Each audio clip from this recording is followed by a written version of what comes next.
Hello there, Boss Lady. How are you doing? Welcome to another episode of the Boss Lady Africa, a circle for women in business who actually mean business. My name is Indira Oganga. I am your host. You can always find this show on Royal FM in partnership with the Boss Lady Africa show, available on Spotify and Apple Podcasts. Our guest today, two phenomenal women venturing the uncharted waters of personal development, not only in Rwanda, but across the African continent. Our first guest is Belise Umuhoza, and Belise is a media personality and a personal development advocate. She has had a lustrous career in the media industry in Ghana, working as an on-air personality and also an influencer for top corporate brands in the country. She branched out. She's building her own media empire. She started out with a podcast that brings guests who talk about personal development through their stories. And she is also part of the duo that have started events in Rwanda that talk about personal development. Our second guest today is Rebecca Hansen. She is, listen to this, a 2-time TED speaker, a transformational coach, and also a speaker. She guides leaders and entrepreneurs to unlock transformation, navigate growth, and master identity. These two ladies are behind the Breakthrough Circle, an intimate space for personal development conversations. Ladies, welcome to the show. Thank you for having us. How are you today? Well, hi, Belise. How are you doing? I'm doing great. But I think you mentioned Ghana and it's Rwanda, but they kind of sound similar. Well, expansion, manifestation. I take it in. I definitely do take it in. Rebecca, welcome to the show. Thank you so much. Lovely to have you ladies on the show. It's good to see you too. And I love what you're doing. And we're super excited to be on this pilot episode. Thank you. So, Belise, I want to start with you. As I was introducing you, you've worked in the media space for a really long time, and then you've branched out, and that's a very audacious, it's a bold, and these days the kids say delulu, because Delulu is the new Solulu. you leave the comfort of employment and the certainty, because when you have a job, you know what you're doing, you know where you're going, the vision is very clear, and then you branch into this uncharted waters of doing your own thing. What was the motivation for you to say, been here, done this, I have enough lessons, I want to go and try it on my own? I think, and that's a very good question, thank you. I think it all started from doing my own self-discovery journey. I had to sit down with myself and ask myself, what is my initial purpose? Which is what I think is the first thing people should be doing to define their journey in life. Is my purpose to serve people? Is my purpose to heal people? Is it different avenues?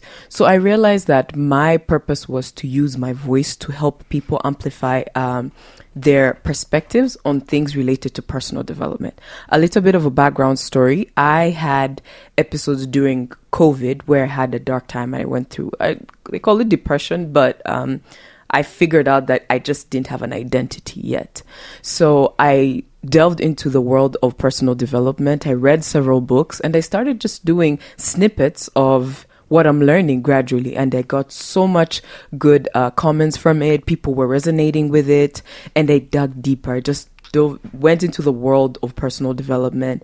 And fast forward, I got a job to work on radio, which was phenomenal. I learned a lot. I like to say radio helped me so much with finding my voice and tweaking it and knowing how to deliver what I had on my heart. Because a lot of us can have things in our heart, but we don't know how to express it.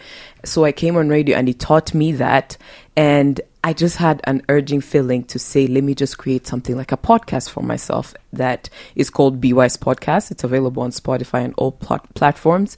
And I started doing it, inviting different guests. One of my first guest is this phenomenal lady, Rebecca, which was such a blessing. And I'm still exploring it. And there's so much great potential in it. And I've been getting good feedback. But relating to what she said in terms of it being a bold move, trust and believe I was nervous. I was so scared. I did not know what I was doing. But I went through a lot of prayer during that time, and a spirit or like a voice in my heart kept on telling me, take that step, keep going. And I found myself doing this, and I'm loving it, honestly. You look like you're loving it. There's this glow. Every time I watch your podcast, it looks like you're right at home and you're doing exactly what you need to be doing. I would say so, yeah. I found what I love. It's not easy, but gradually we're growing and evolving. Yeah. Rebecca, I want to come to you, and I want to start with the most cliche question. Who is a coach, transformational coach? What do they do? And why exactly do I need one? It's a really good question. I think with the coaching industry still being relatively new, I mean, it's obviously been around for a long time, but it's relatively new that just regular people will go get themselves a coach. And what I started with was really focused on leadership. So working with senior leadership to implement coaching skills into their leadership style, started paying more attention to what kind of leader they're showing up as and what kind of leader they actually want to be. And then doing the work of reflection and introspection to really see themselves from outside, understanding how it impacts their work. And in that sense, it was very transformational leadership, because you went from having a leader who is just going to show up as however they thought a leader was supposed to be, which for many of us is just being very militant, being very disciplinary, and very often operating from a place of wanting to evoke fear or respect in some sort. Whereas that's really not a very good leader, right? The good leader is the one who can help people, who respects their employees, who is the one that has an environment and a culture where people can come to you. They can bring you, if they think that there's a problem, that maybe they made a mistake, they can tell you very early on so it doesn't escalate, right? But with the leader who people are fearful of, they're not going to come to you with issues. They're not going to come to you with questions. They're not going to come to you and say, hey, I don't know how to do this thing you asked me to do. So in that sense, you take a leader and you move them from that into a leader who can now really support their teams, who build a stronger culture. So that was very transformational. Then I started also working with entrepreneurs who were putting their own limitations into their business. So let's say that you're dealing with fear of failure, fear of making mistakes. You're dealing with just low confidence levels. And then we work on all of that, because if you're an entrepreneur and you don't really have a lot of confidence in yourself, you automatically also add some of those feelings to your business, which means that you're not going to sell the business as someone who's confident in the business. You're not going to show up for your business in the way that it deserves. So we started working a lot on the personal aspect of the entrepreneur. We figured out, how can you start dreaming much bigger and actually believing in yourself enough to start looking at, how are solutions for me to 10x this business, to make everything much bigger? What am I going to do? Who am I going to have to be? And then I started working with people who were just in a place in their life where they really wanted a change. They're looking at their life and thinking, I'm not sure how I ended up here. I'm not really happy. I thought I would be happy here. I want to do something to kind of change, and I'm not sure what. And for some people, it's like, I want to discover my purpose, right? Like Belise. Yes. I don't know a lot of people who have discovered their purpose in such a young age as you have. It is really impressive. It's not easy, but it's definitely phenomenal. It is important. Right? We need this.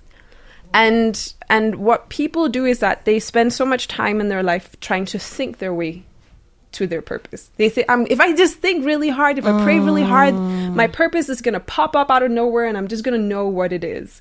But what people need to do is to start actually doing something so that they can discover, how does it feel when I do this thing? What really pulls to me? Because we can think personal development is my thing, but then you start doing personal development and you realize, ooh, this is uncomfortable. Yes. Maybe this is not my thing. Actually, I don't really like this. So until we start doing the work of practicing, of gaining that experience, we can't really find that purpose. But yeah, so transformation is really about making a significant change with yourself, with your leadership, with your business.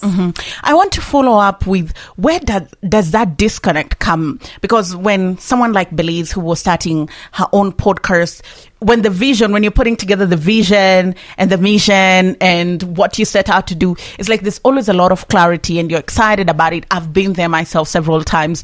What changes along the way where that disconnect comes in, where you're now not living up to your full potential, that helps you to execute this plan as you should have for it to work in the most effective way? So what I talk about a lot is that we are all programmed, right? We are not born into this world with a full idea of what the world looks like, what society is like, what you're supposed to do, what is valuable, what's considered valuable, how are you considered successful. All of these things are taught to us as we grow up. It's either taught by caretakers, teachers who tell you directly, but also that you see other people that you admire or who are important to you, and you see how they act in a specific, they mirror the people around them. And then we start incorporating into our programming all of these beliefs that we have. And one of the strongest beliefs that we have is, what does a good life look like? And what am I supposed to do with my life in order to feel happy and successful? So for most people in my generation, as we grew up, it's like, you got to be a doctor, you got to be an engineer, you got to be a lawyer, you got to be all of these things. And then you have to, start working, you get your degree, and then you start working, and then you have to chase leadership promotions. And then at some point, you got to make sure that you save up for your pension. And then eventually you're going to retire. And then when you retire, you can start traveling, and then you can start enjoying life. And that's just what we were taught. This is what life is supposed to be. And I hated it so much. I hated everything about it. I would go to school. I hated going to school. I would get into work. I was like, but I was taught this is what life was supposed to be. I was taught that this is what success looks like. This is where I'm supposed to be happy, and I'm not.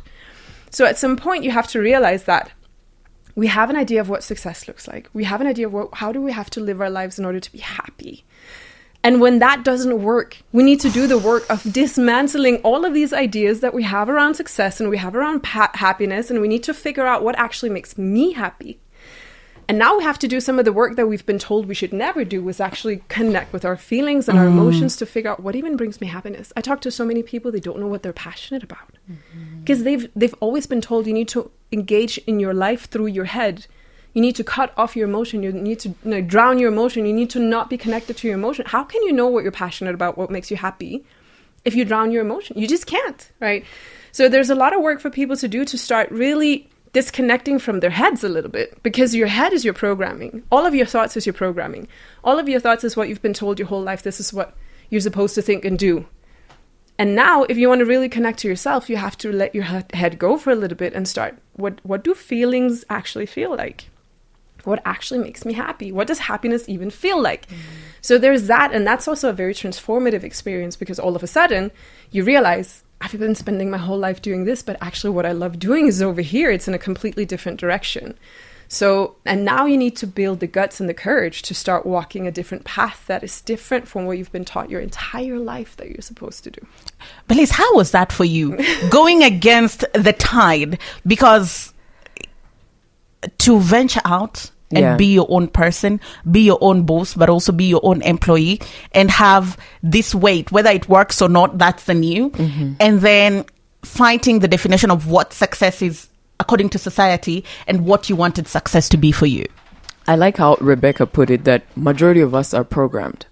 So venturing into personal development, you can read it, you can listen to it until you dive into it. To be honest, all my limiting beliefs came up. My insecurities, my fear, my self-doubt, all these things came up. And I thought initially you start so pumped, thinking that you know what you're doing, but limiting beliefs come. I got so scared. I was not believing in myself. But then what helped me is, as Rebecca said, we need to learn to start getting out of our heads. I became the observer of my thoughts, because I was like, I'm done believing myself or listening to the voice in my head. Let me just listen to it. I'd find it saying, oh, you think you can do it? How? The best ones live in the US. They have 30,000, followers and all these things. You think you're close? You can't. So I became the observer of my thoughts, and I realized that I can counteract the thought that's coming. If it says you're not capable, I'm like, no, I'm evolving. It's going to get better. There is a hope in the future. The vision is this. The clarity started to come. But initially you mentioned something also related to clarity. I believe that when people are pursuing their goals, you think it's clear, but it's never that clear, because you're going to get to points where you're not seeing results, and then you think that you're in the wrong direction. But that's why they say, like, if you discover your purpose and you have an end goal, you keep showing up for it until it shows up. It's like building a house. You're not going to see the whole picture, but you're going to get in the middle. The finances are going to be hard, but the moment you start doing little by little, brick by brick, the house comes together. Or even learning how to ride a bicycle. You're going to fall, you're going to get nervous, but eventually you start riding across. So I would say, to answer your question, it's mainly observing my thoughts and not believing them. We're all imperfect. I believe we're just all imperfect human beings, but we can grow, we can transform, like Rebecca was saying. Yeah. And in the course of talking to your guest, have you had stories or them share experiences of how they've come to that full circle moment in their life? I would say maybe highlights of some of the guests I've had. I'll start with a basketball player from APR that I hosted, who is very good at what he does. And I asked him the correlation between the mindset and the court, being on court, and what's going on in your head. And he's like, consistency is what builds character and courage for me to run across, because he's very good. The man moves like a bullet. I really don't know how he does it. And I'm like, how did you get to that? And he told me his whole journey, and he told me that consistency is the key that has helped him get to where he's at. So I'll give credit to him. His name is Nore. And another person I'll give credit to is Rebecca, of course. She taught me something very phenomenal about head goals and heart goals. And I think it would be best she explains it, because it's just... Rebecca, head goals versus heart goals. And in the beginning, you're talking about how we've been taught to disconnect the heart from the head. Talk to us about that. Yeah, so it's very much about what we spoke about before, that we're taught to be operating from our heads instead of really just following our feelings and our hearts and what we want to do. And we are imposed with these limiting beliefs around what's possible in general, what's possible specifically for us, the thoughts that we've been planting either ourselves or through our surroundings, or telling us, oh, you can't do this or you can't do that. And we're taught to set goals based on what have we been taught that success really is. So we're setting goals that often have to do with numbers, who are very specific. We're taught, oh, you have to set SMART goals, they have to be specific and measurable, and all of these things that just bore me so much, What is exciting about something that's specific and measurable and realistic, right? To me, it's so boring. It's not exciting at all. So what I want to do instead, and obviously depending on who you are, you might want to mix them, or maybe head goals work great for you. I'm not here to tell you how to set goals. I'm just saying that instead, and obviously depending on who you are, you might want to mix them, or maybe head goals work great for you. I'm not here to tell you how to set goals. I'm just saying that there's so many more ways of doing it than what we've been taught we're supposed to do. So for me, a heart goal is something that lights me up. It's something that when I think about achieving it, I get excited. I can almost feel it in my body, tinkling on my skin. I get really happy about thinking about not just doing the goal, but in the pursuit of the goal. I can find that there is a level of excitement that I want to do this thing. I want to put myself closer to that. And there's so many different goals that we can set that don't necessarily have to be ticking boxes or setting ourselves up for a specific type of success that someone else has taught us that we should be pursuing. So when it came to doing these head goals and these heart goals, is really figuring out, where do they come from? Why is it that I want to do this thing? Does it light me up? Does it bring me excitement? And then start creating your goals from that instead.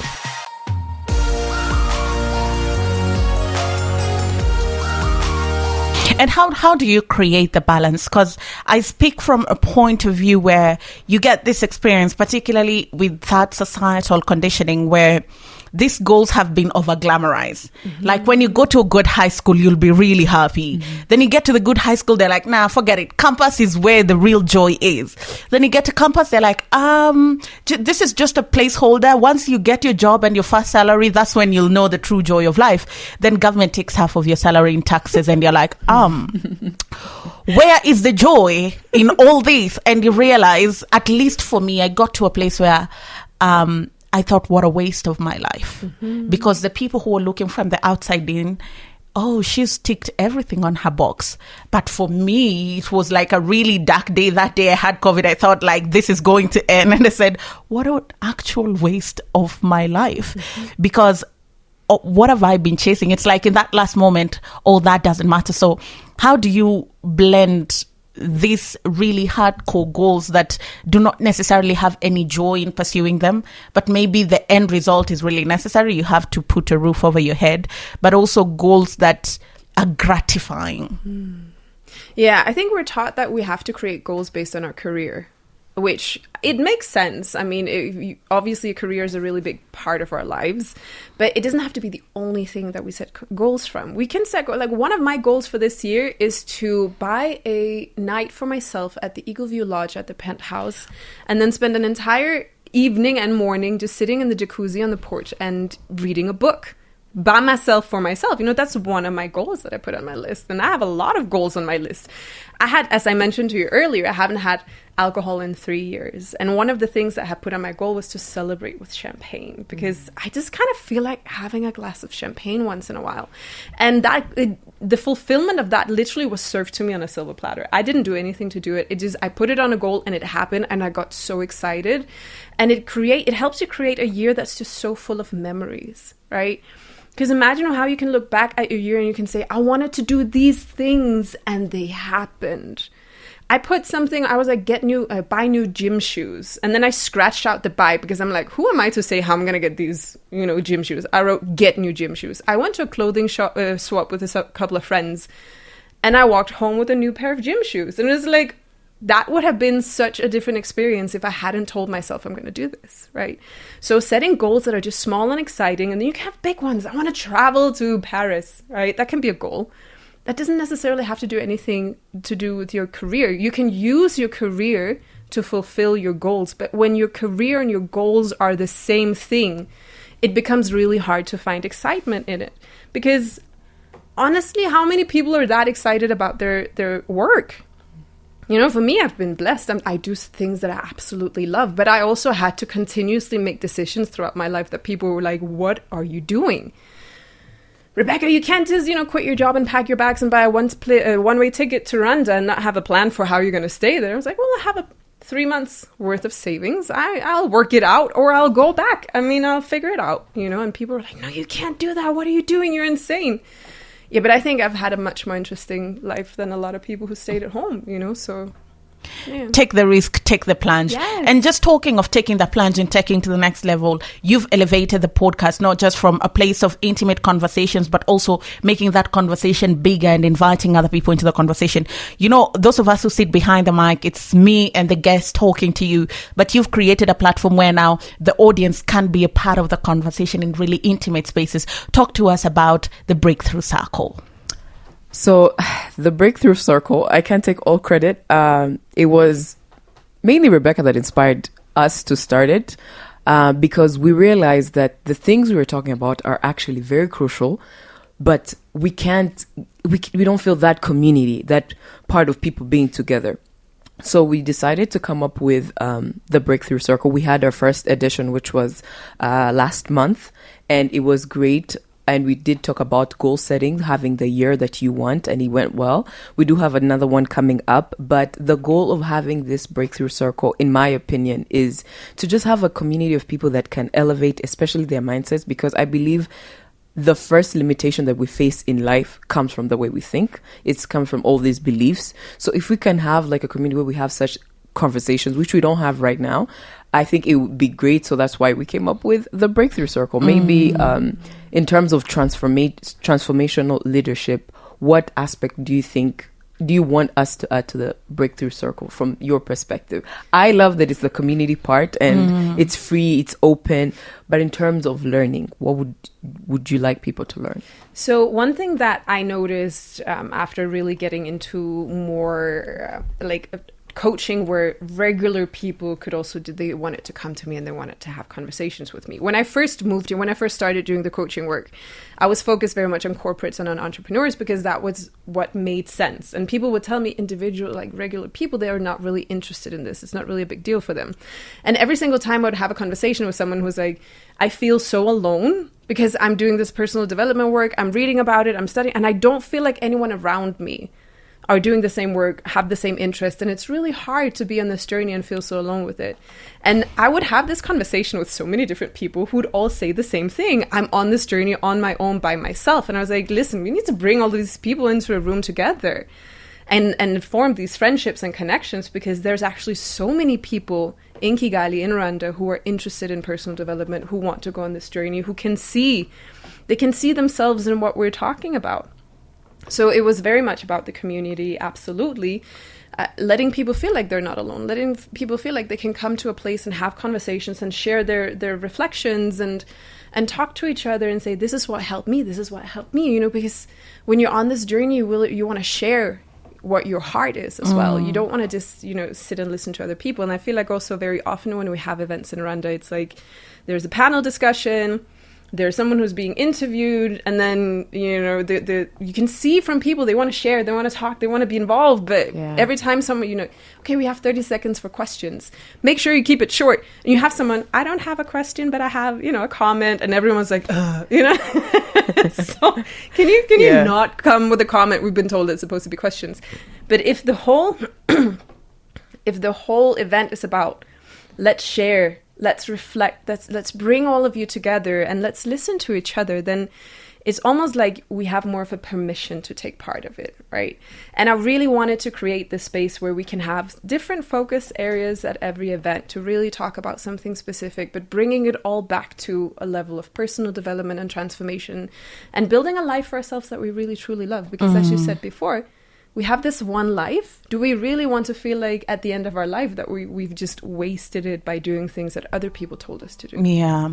In January, through the event, which Josepha and I were there, Josepha is our producer, we were talking about goal setting and starting the year right. February, another event is coming. February is the month of love. Yes. What can we expect from the event this month? I would say for this one, it's still the Breakthrough Circle, but Loving Yourself First is going to be the title.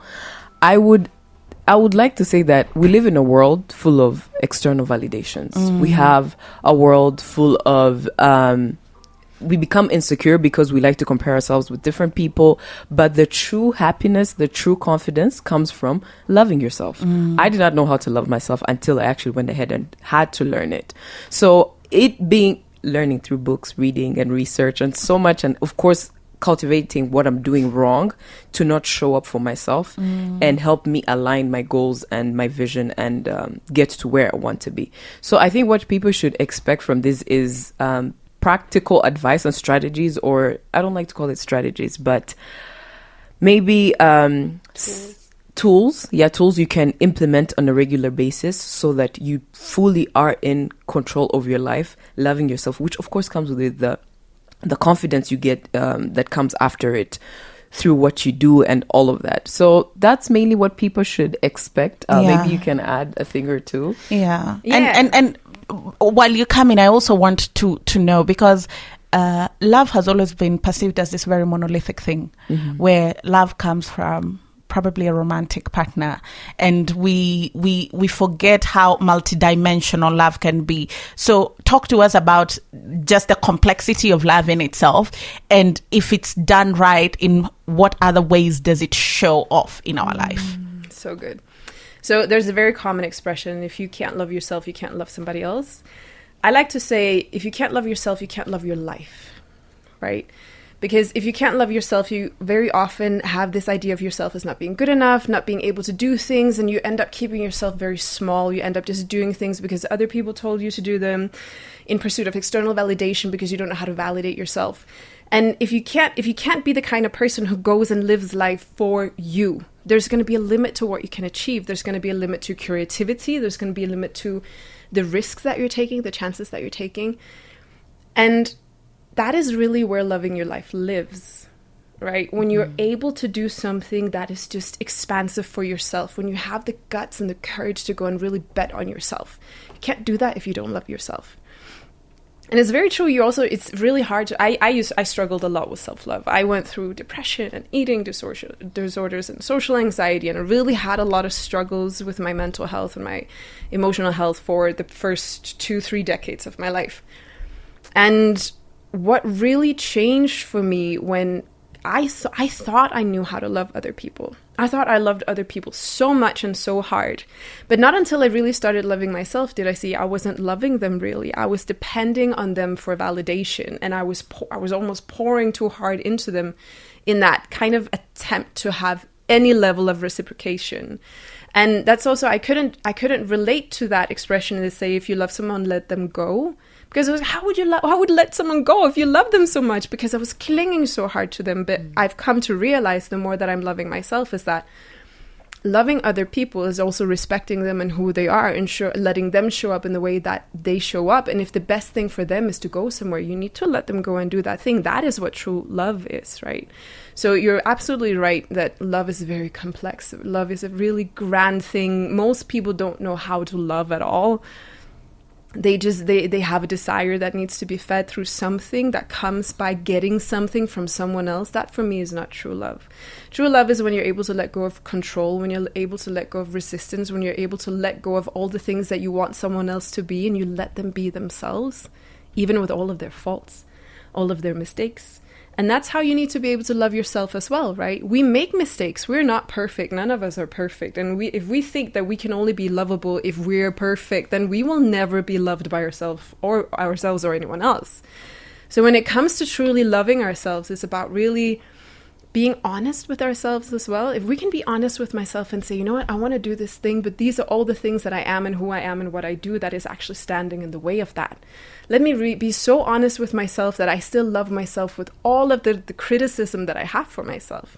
Now I don't have to become defensive. Now I don't have to start compensating. I just start working on it. I start working on it and I start moving in this direction, and I do all of it with love for myself and the people around me.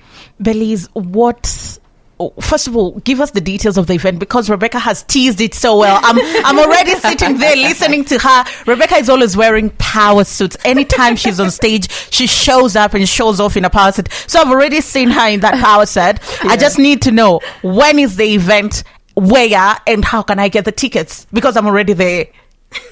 You're already there. You're convinced. I love it. And that's the whole goal of this. But yes, the event is going to be February 22nd, and it's going to be taking place at Lemon from 11 a.m. to 2 p.m. And we're super excited. So the tickets are available in the links in our bios. My Instagram is Belise Umuhoza, and Rebecca's is Rebecca Hansen. I am Rebecca Hansen. I am Rebecca Hansen. Rebecca Hansen was taken. Yeah, so the link is in the bio, so you can just fill out a little bit of information, save your seat, because the seats are limited, and we're super excited, and I can't wait, honestly. I can't wait. Yeah. Rebecca, as we wind up, what can we expect coming to the event? There's going to be we're going to talk a lot about our own journeys, and I think what people will be able to do is to really see themselves in it, because we think sometimes that what we're going through is very unique and very special, but a lot of it comes down to the same things. A lot of it comes down to internalizing a criticism that we've heard a lot growing up. It has come down to, when we grow up in a culture where we are getting love and affection and validation when we achieve something. We're creating a culture of high achievers who wants to do something all the time, but we also create a culture of people who don't know how to feel good enough when they don't achieve something. They don't feel good enough if they're just lying at home watching Netflix. They're like, I have to be out there and do something in order to be worthy of the love of other people and myself. So it means that we're all struggling a lot with the mental health and emotional health. And I think by sharing our stories, by talking about what did I feel like, what did I experience, and this is how I dealt with it, people can kind of see themselves and they can take whatever work they believe will work for them. Because as much as I can share my journey and say all of these things worked for me, and maybe 50% is going to work for somebody else as well, right? While the other 50%, they're going to have to figure out their own. But being able to really see themselves in our stories, being able to share what they've also been able to do, and just helping each other create this community and be in a room full of people who want better for ourselves and for other people as well. I think that is it's such a unique experience, and it's something that we don't really have a lot of here. It's an opportunity to come and join a group of people where the focus is not, hey, let's go out and get drunk and party, right? It's an opportunity to come together with the purpose of evolving, of bettering ourselves, for ourselves, finding our true own journey in life, and supporting each other through it. I think that's what people can expect. Yeah, you've had it all, just a glimpse of it, what to expect on the 22nd of February, 11 a.m. at Lemon Kigali. Grab your friends, wear the colors that symbolize love for you, and then show up, because the Boss Lady team will be there and these amazing ladies will be there. Belise, thank you so much for taking the bold step, for venturing, creating a path of your own. You're pacifying the way, you're a trailblazer for many of us that are coming after you. Rebecca, thank you so much for opening that conversation and making it okay to want to tap deep into yourself, find the things that hurt, find the pain and pleasure points, and then tailor make them to help you catapult you to success. You two ladies are doing phenomenal work, and we're so happy and proud of you. Thank you so much for having us. It's been such an exciting conversation, and we hope we can have another one, of course. Absolutely. You're always welcome. Thank you so much for listening. Again, this has been the Boss Lady Podcast. My name is Indira Ganga. It's available on Royal FM, on radio, or anywhere you get your podcast from. We'll see you again next week. Bye, guys.